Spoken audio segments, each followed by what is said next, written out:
Dugaan perdagangan orang pengungsi Rohingya di Aceh terkait dengan Cox's Bazar di Bangladesh.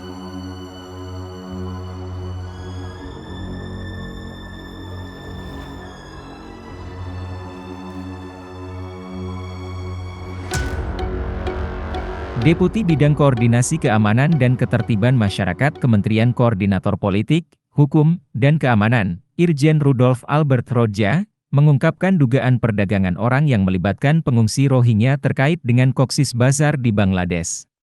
Menurut Rudolf, pihak berwenang masih menyelidiki kasus ini. Sejak November 2023, sekitar 1.700 pengungsi Rohingya tiba di Indonesia, dengan total 2.200 pengungsi di berbagai wilayah, termasuk Pekanbaru dan Medan, menurut data Kemenkopolhukam. Rudolf menyebut bahwa Polresta Banda Aceh dan PD di Banda Aceh telah menangkap 3 tersangka terkait kasus ini. Informasi yang diterima juga menunjukkan adanya keterlibatan orang Indonesia dari hubungan antara Cox's Bazar dan Aceh.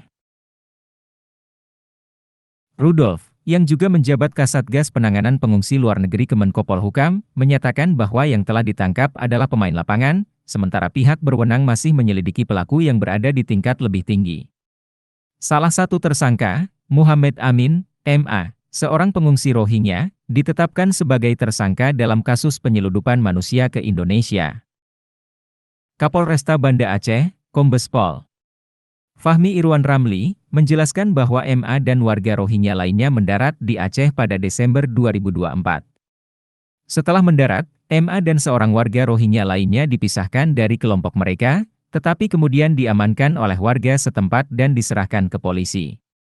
Barang bukti berupa telepon genggam milik MA dan AH ditemukan saat pemeriksaan. Presiden Joko Widodo sebelumnya telah mengungkapkan dugaan keterlibatan jaringan tindak pidana perdagangan orang dalam arus pengungsi Rohingya ke Provinsi Aceh.